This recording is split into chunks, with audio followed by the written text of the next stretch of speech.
Could you elaborate a little bit further? Yes, Madam Chair, Senator Eichenberg, members of the committee. John Kritzbach, I'm the administrator for the New Mexico DNA identification system. So we're the ones that actually affect the current Katie's law, as well as all the collections and analysis for people that are convicted of felonies, as well as registered sex offenders. As far as expungement goes, that's actually covered under the existing DNA Act that was originally passed in 1997 and was amended in part at the time the first Katie's law was passed, because it already provided for certain circumstances of expungement. Effectively, anyone who ends up not being convicted of that felony within a year, or they plead down to a misdemeanor, again, they're not convicted of a felony, all they have to do is make a formal request that their sample be expunged, and we literally, on a regular basis, do those types of expungements. It's not a problem, it's not difficult. We have the statute, we have a number of state rules, and in fact, the Attorney General's office is involved with that process to ensure that the person should properly be expunged. As part of the promulgation of those rules, the two members that represent the Public Defender's Office as well as the Trial Lawyers Association that are part of the DNA Oversight Committee were actively involved in promulgating those rules. And those two members who unfortunately are not here today would be able to reiterate or confirm that. Additionally, I think there was a question about cost. Yes, obviously there is a cost involved. The existing Katie's law, as it turned out, we had no idea back in 2006 exactly what it was going to cost to implement, because unfortunately the numbers of felony arrests and subsequent convictions, those numbers are impossible to generate, even with all the federal statistics that are generated from data that comes out of New Mexico as well as all the other states. So we were sort of flying blind. As it's turned out, from the years of 2003, 2004, 2005, to the past 3 to 4 years since the inception of Katie's law, we've really only seen an increase of about 600 samples per year. Currently, all the infrastructure to implement any enhancement is already in place. When we initiated the implementation of the original Katie's law, again, we have no idea, no way to completely definitively affirm how many increased samples we would take in by the proposed enhancement, but let's, for grins, we'll just say it'd be another 800 samples per year.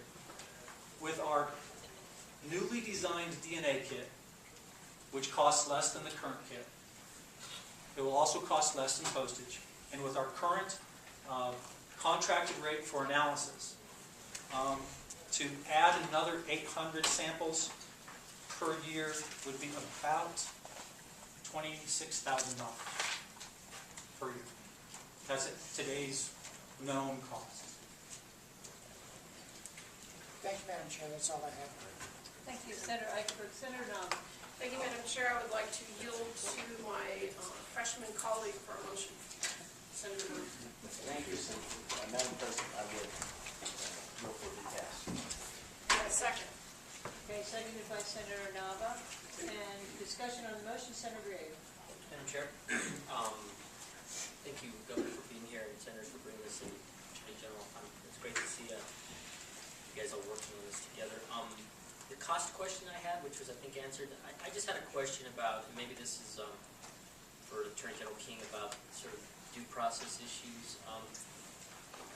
Is there a possibility that law enforcement, especially if we've got a line on someone who maybe is, we think, created cause to be involved in a pretty serious crime, that there would be an incentive to charge a felony so that we could get DNA, so that we could prove it? I'm not law enforcement, I'm just, it's a concern I have. I started thinking about that, you know. Thank you, Madam Chair. Senator Griego, I'm actually involved in arguing a case right now that involves the question of police involvement and you know, how much that influences lab work or something like that. But, you know, what I think about this bill is that that we have had the bill in place for some time, where we take samples for certain crimes, where people have already been arrested for certain crimes, mostly sort of violent crimes. I think somebody here pointed out murder, some sex offenses, a couple of other violent crimes. But one of the things that has been found in these other states is that a lot of times there are crimes like counterfeiting and forgery and burglary and such, and it turns out the people that are committing those crimes quite often commit violent crimes as well. There's not this cubbyhole as, well, there are certain class of people that commit violent crimes, and there's a certain class of people that commit other crimes. And so one of the reasons that this works is because we hope that we can catch people that are committing these, what we would consider nonviolent crimes, and be able to tie them to other crimes that are violent. And so that's the idea. Your question is one of policy that I think that it's worthwhile for the legislature to consider, which is, what are the possibilities that there will be some, just some prosecutorial or some law enforcement overreaching, is what you're asking about. Would you think, well, I could charge this crime as either a misdemeanor or a felony. I think I'll charge it as a felony so I can get a DNA swab. Time will tell, I guess. Mr. Krebsbach was talking about the fact that, it's a fairly small number of cases actually that they have this in. And so I think it's a worthy question to ask, and I unfortunately don't have a specific answer, but I don't think you would find it happening a lot because we are going to be pretty busy just dealing with those crimes that are charged. And one of the things I do want to say is that you wouldn't be able to just go out and find somebody and say, I think this guy's committing crime, so I'm going to think up some felony that I can charge him with. That wouldn't happen because we in law enforcement have to have probable cause before we can ever even arrest somebody. And so there is that probable cause determination, I think, that occurs. So it's not that there's no test for arresting somebody for a felony. You can't, in law enforcement, you can't just go out and arrest somebody for a felony. The police know that they have to have some reason, some probable cause, and if they don't, then all of that evidence will get suppressed. And so I think that's really what will give you some safety. And Madam Chair, just one quick follow-up question. So I heard the argument for doing it at arrest as opposed to conviction, which obviously increases the volume and so on, but are you concerned, and Attorney General King or Lieutenant Governor, whoever wants to take this stat, that we're going to be casting a pretty broad net here for folks who are just arrested for something? Again, the due process concerns about, you're arrested, why not do it after they're convicted, even of a minor felony, theft or something, but they're at least convicted, and then you get the DNA sample. What's the argument for those two?